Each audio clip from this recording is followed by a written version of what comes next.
We all need that person in our life to be like, that's a dumb idea, don't do it. And Dave's that guy. Dave's that guy. It is Financial Freedom Week here on Fox Business, and who better to talk to about that than Dave Ramsey. Dave built his business from the ground up, and he recently released a new book on the topic, and Dave Ramsey, who I've known for 20 years, joins me now. All right, Dave, let's get on with it. What's your basic advice to a youngster trying to build a business? The first piece of advice you'd give to him. You know, this is the greatest time right now in America in the history of the human race to start a business, and a whole bunch. I wonder how many times he either practiced that hook, because that's a hook, right? To lead with that, or like if the producers told him to lead with that, or come in with a strong statement. As a content creator, I'm curious about that dramatic statement. But Dave, we know, is known to be dramatic. The Gen Zs and millennials are opening businesses. They're turning their side hustles into real businesses, and I'm just really excited about that. We tell them it's true. It is easier now than ever to start a business if you really think about it. I remember, almost 20 years ago now, when I was attempting to start my first online business and just trying to figure out how to get a website together and hire someone to do it or try to do it on my own. The technology was completely different back then. And nowadays, you could literally, with AI, you could have a website created and designed that's functional in a matter of 5 or 10 minutes. You have no excuse.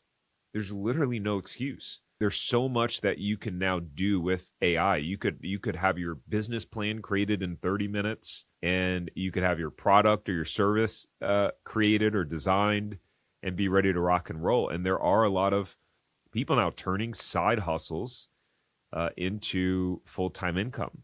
It's the most accessible time to be able to start a business. And I think it's a blessing and a curse because and maybe you can relate to this. For me, I kept jumping around from thing to thing. I had 9 failed businesses over the span of the ages of 18 to 27 years old. I just kept failing. It was either a combination of failing or getting overwhelmed and confused and giving up, or jumping from thing to thing, thinking that the next thing was like my ticket. That was the next thing I was going to make a lot of money with. The easier it is to start a business and the less you have invested in it, then the easier it is to quit, and the easier it is to jump ship when things get hard. So it's actually a blessing and a curse, which is why for me personally, buying my first franchise led to my first successful business. Number one, I had to take out over a $300,000 loan, signed a 10-year lease, a personal guarantee, meaning if the business failed, that not just the money in the business account was at risk,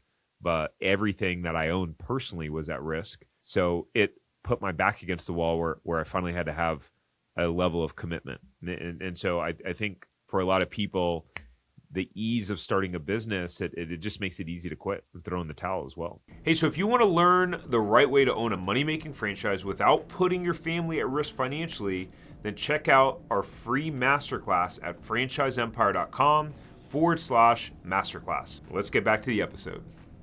slow, be wise, don't be rash, and don't borrow a bunch of money into your ideas, because a lot of your ideas suck. A lot of my ideas. A lot of your ideas suck. Pure Dave. This is part of what I love about Dave. Sometimes the way that he says things is a little bit disrespectful, though. He'll be like, "What are you, stupid?" But to say that your idea sucks, it's probably true, actually. That's hilarious. We all need that person in our life to be like, "That's a dumb idea, don't do it." And Dave's that guy. Dave's that guy.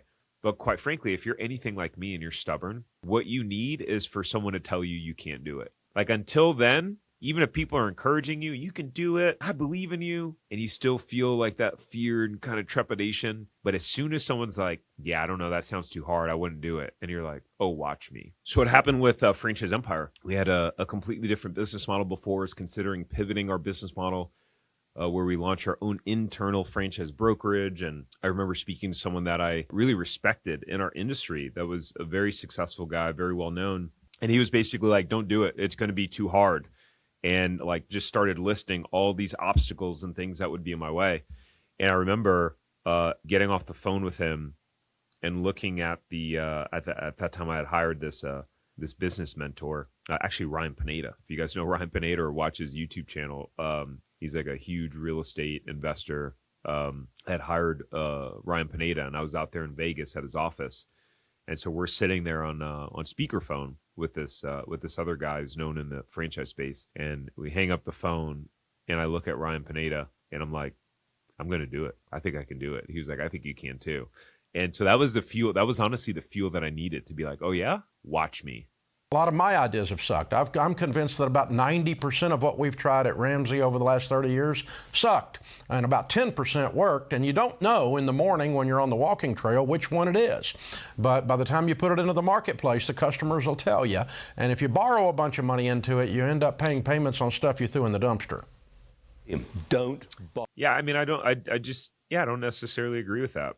And I think it takes some. You got to take some L's. You got to take some losses. Over the years, I put money on credit cards and didn't follow through on things, and a few $1,000s here and there, that at the time felt pretty devastating. But it led to where I am now. So I wouldn't trade it for the world. And if you don't take on debt, you may not ever be able to grow your business at the magnitude that you want to grow it, guys. If we didn't take a $300,000 loan out of our home to launch our franchise, I promise you I would not be here in this position right now as the CEO of Franchise Empire and having created this, amazing life as an entrepreneur. So this fits within Dave's narrative of don't borrow money, but I don't agree to not borrow money to start your business. Now, it's different in the franchise space, right? If you're buying a proven model, proven business, there's many dozens and dozens of locations working throughout the country. It's different to borrow money for a business like that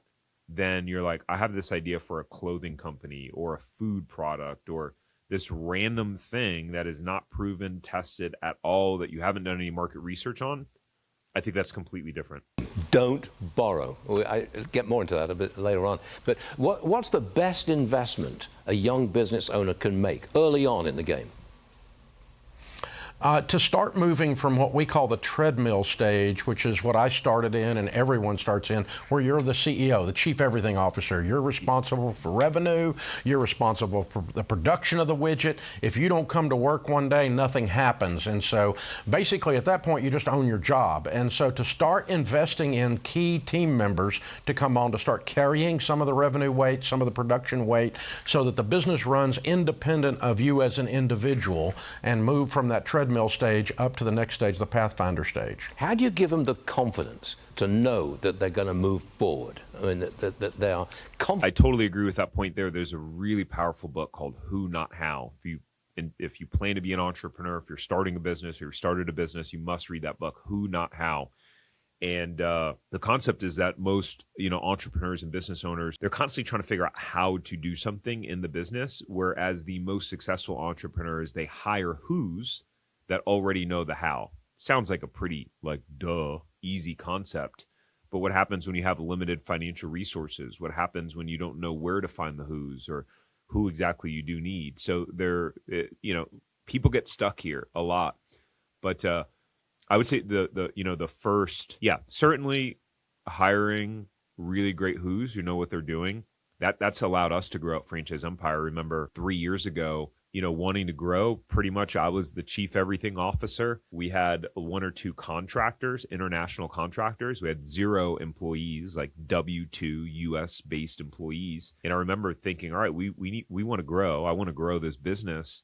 How do you grow? Well, 2 of the most important things in business is sales and marketing. If you want to grow, you must become a master at marketing because you've got to get attention, you've got to get in leads, and you've got to get your product or service in front of people. And then when you do that, the second most important thing is sales. Mark Cuban says sales cures all, which it does. You could have the best product on the planet. If you can't get people to buy it, or if you can't get people to buy your service or give you money, it doesn't matter. It doesn't matter how good your product is. So business owners get confused, and people that are trying to start businesses think you need to have the best product or service. It's not who has the best product or service.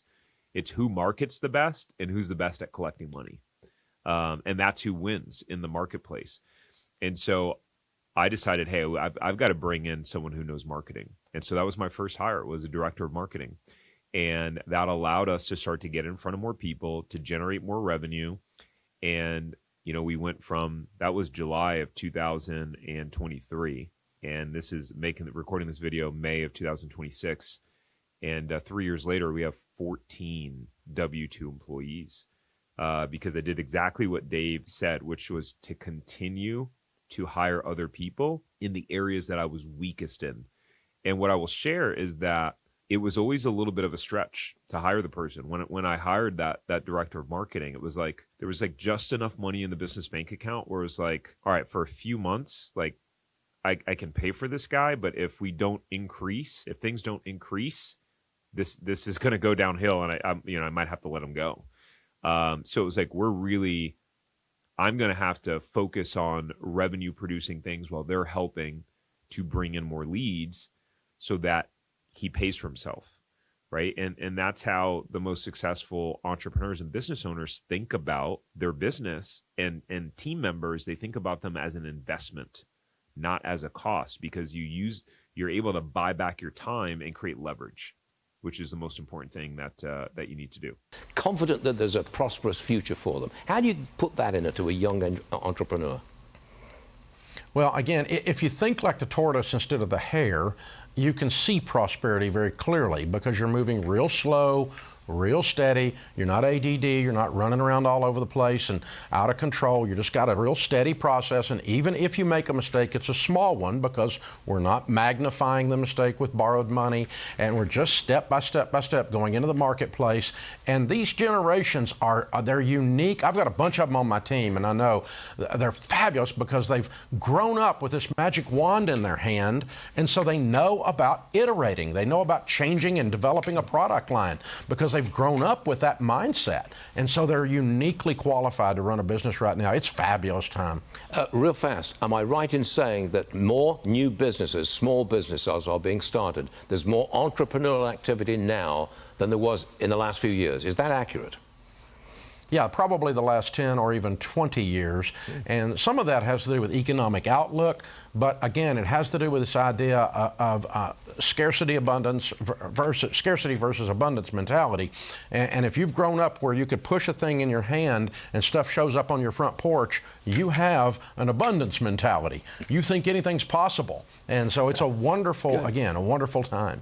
That is a good point, and it is a wonderful time. I totally agree with Dave. Really, my next question is, after realizing, hey, there's this amazing opportunity to start a business and become successful with it, is like, what are the best business opportunities, right? And what are ones that have lower risk? So in this video, I break down 3 low-cost businesses that have higher profit margin opportunity that are really exciting opportunities. So go check it out, subscribe before you go, and we'll see you on the next one.